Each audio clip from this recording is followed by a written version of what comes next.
So, Mr. Adam just told me Yeah. that they don't want to talk about the 19th hole yet. No.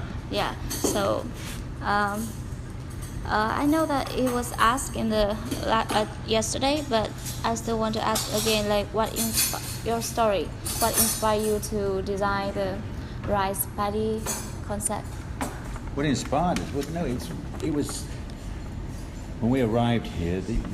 As I said, we came in on the top of the golf course, which was the fourth hole now, and that was right in front was all these wetlands, these lowlands, which were wet, and always going to be wet with your environment here. And so we said, well, why not make a theme out of it? Make a theme of creating some rice fields. And so we've got the low area here down, a bit of 1, 2, 3, and 4.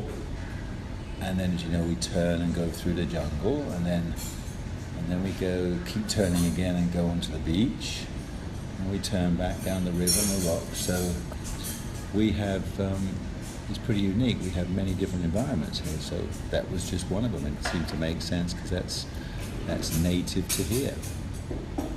Okay. So this is your signature design, right? So what makes Laguna different that you want to update the status here? What makes a difference, because as I'm describing all those different environments, there's a different look. It's a great location. We've got 2 great hotels. Obviously, you've got the Banyan Tree brand, which is famous for their spas and everything and relaxation. And you come here and enjoy that lifestyle, or you can come to the other hotel. But the golf course is right there in front of you. It's nice and easy. It's all part of it, which makes it unique. I like the golf course because I think if you came here for a week and played it every day, you'd think it's different every day. I don't think you'd be bored because the design, you would recognize so many things are different out there. So I think it's pretty, visually it's pretty striking. And I think for amateur golf, resort golfers, I think that's probably the most important thing, is beauty. Make a golf course look beautiful for starters. And then when the better players come and play, then yes, there'll be a bit of strategy in there. They'll find where the difficulties are. But the resort golf, it's all difficult. Golf is a difficult game, flat out. But I guess this is one of your favorite designs because you care about it personally and you visit it so many times. I started coming back because I come to the region either for holiday or business, and then I generally came here because I thought this is cool and let's see what's happening. And then fortunately, the club has always been keen to improve the golf course. It's a real work in process. You don't really know what building a golf course on a jungle, what it's going to take. And so about 3 or 4 years ago, that's when we started and said, well, let's clear it out, at least get some playability. Let's get all the trouble outside the cart paths. Amateurs shouldn't, resort golfers shouldn't be losing a golf ball 20 feet off a green, and that's what. So we started really blitzing it out. And then when Adam came on as in charge of the golf operation, then he recognised that the better we clear it out, the more oxygen circulation we get. We wanted to improve the quality of the grass. They suffer, as they have a hard winter here where it rains a lot and then it's cold. So the grass we had a couple of winters when the grass was blitzed. And so now they've found a formula how to get through the winter and come out the other side when the golf course is in really good condition. So here's the science of growing grass as well. So you just signed another 2 years organizing photo series here? Yeah. So why did you decide to keep organizing? Well, they look after us beautifully. I mean, this is really a great week. The players, as I said, they've got their own hotel. The range is right in front of them. The golf course is there, and they host us so well here. They put us in different restaurants every night. In our past, we put the kids all in one big room. We bring in a buffet food at night, and there was no real atmosphere. But they host us beautifully. I mean, to be in different restaurants, eating different food, and the quality of the food is fantastic. So we couldn't ask for anything better. It's beautiful. So do you think Laguna is able to host tour events or maybe major events? Well, some kind of, yeah, I'd love it to be considered for some of the global amateur events. I mean, they have the Asia Amateur, which tours the region. I think we could definitely present it for that. Possible Asian tour events, yes, I think so. I think it can, with our green complexes, we can make it quite tricky out there. They come at the right time of year when there may be a bit more breezes blowing. It won't play a long golf course, but it's pretty demanding. If you make mistakes, you'll get in a mess. You'll be stuck in the bunkers, or you miss the greens on the wrong side. They're very difficult to get up and down. So, yeah, I think it's a good challenge. So how do you evaluate and position this golf course? Like, compare it to other golf courses in the world, like in particular and in general, Vietnamese golf courses. Like, are we on the same standard with the other? I think the real bottom line to that is, if you were paying to come here and stay and play, I think you would get your money's worth. I think you'd be happy with what you spent to come and play. I think nothing worse to going to a resort and it's just not up to what you think. I think everything here is really very good standard. So I think you would be happy that you chose here, and I think you would think, oh, that was good value for money, I would come again. So what do you think, like, what can we do to promote our golf courses more so that foreigner people know about our golf courses? Because we know that we have a lot of beautiful golf courses, Yeah. like even compared to Thailand, but there are still like people know more about Thailand. Do you know, this is a part of a region where people who travel get to know. Everything takes time, and sometimes in some ways it's quite nice that something's a little bit of a secret. You like, if you like to venture around the world, and come to Asia and tour, well then yes, you've got to really put Vietnam on your list now. You can imagine America, when you say Vietnam, what still conjures up a picture. From the war that many years ago, it's still, veterans is a subject every day in America. So that image in some people is probably still there. And then obviously I've been coming to this part of the region nearly 10 years, and you've got 5-star hotels and great quality of life, great food, you come in the right time of the year, great weather. I've been here in November, when it's pouring with rain.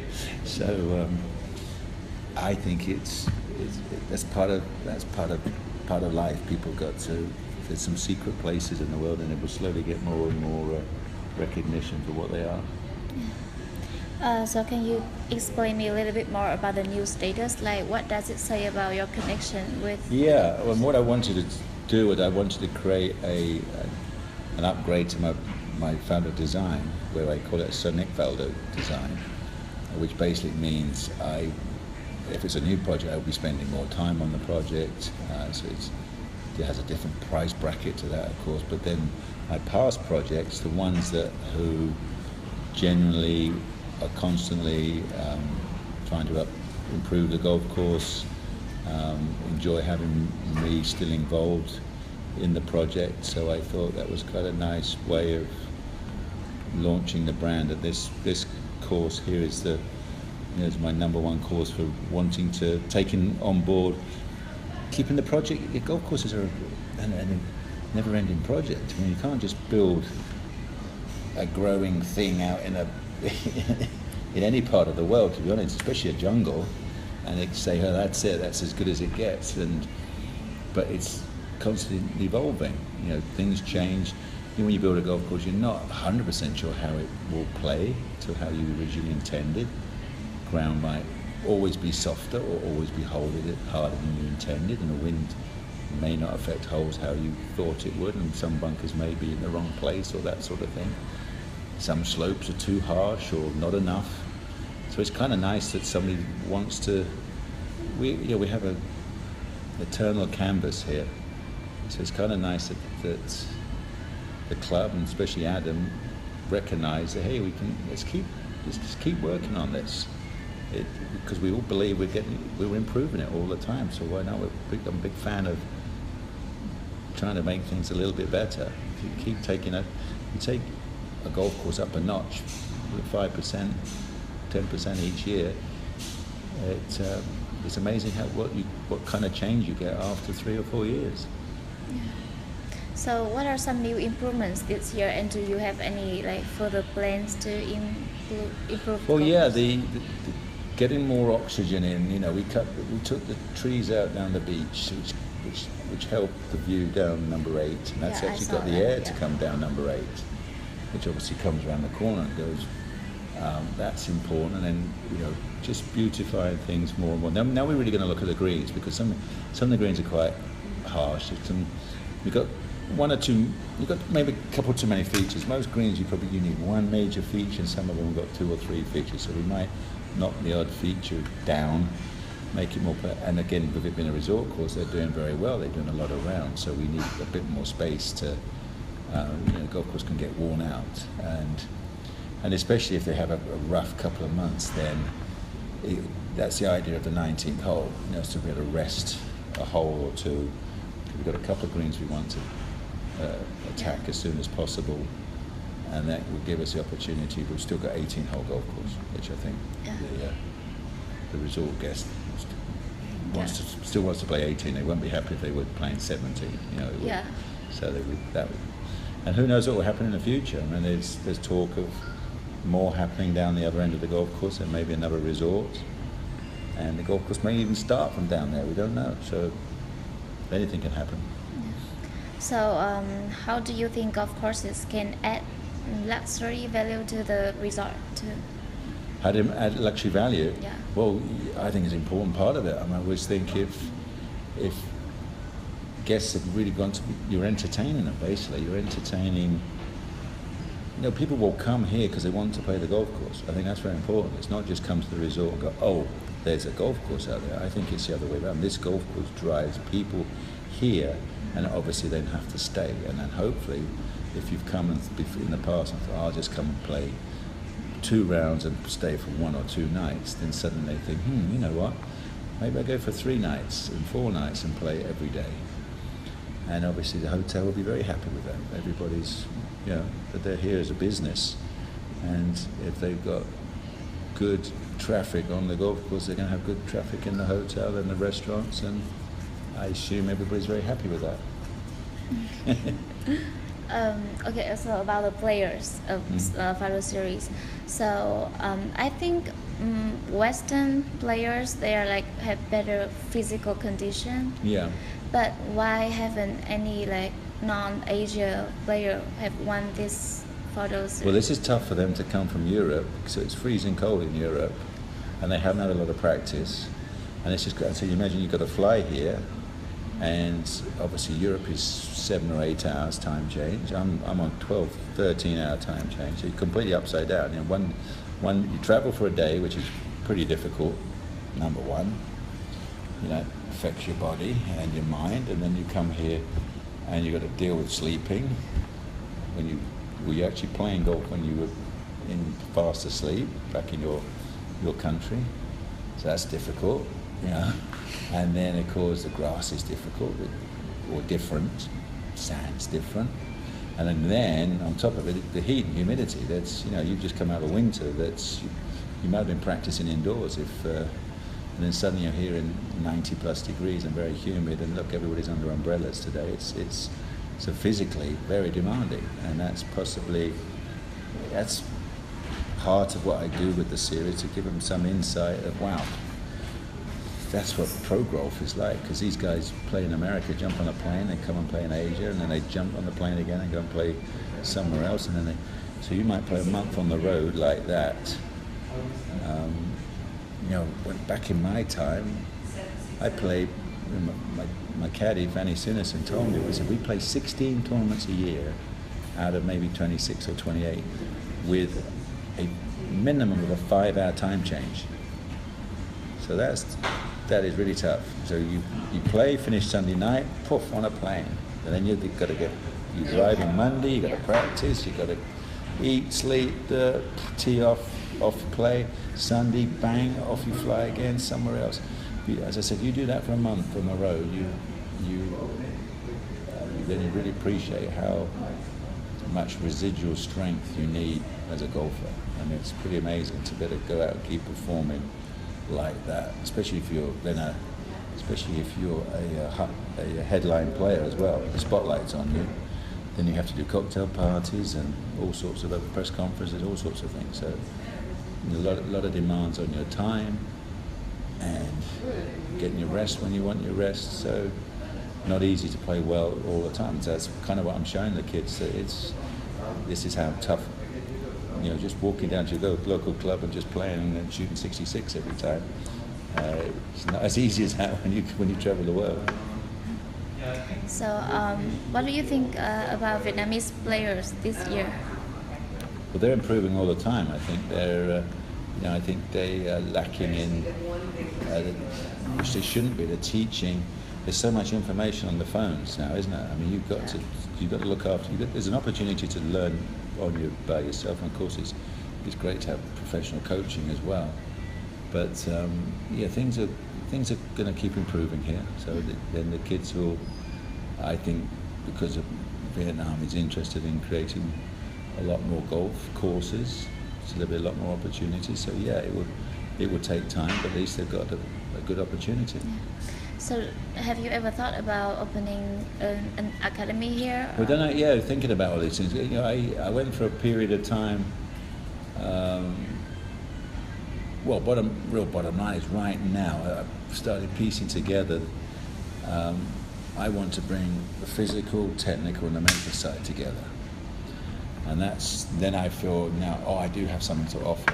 Rather than just giving, the Felder formula of old, then, okay, that had one thing, but now I'm putting together a whole new different approach so you can physically not only learn and train, because the exercises are so darn good now, and so sport specific for golf, and then obviously instruction is really gone up a notch again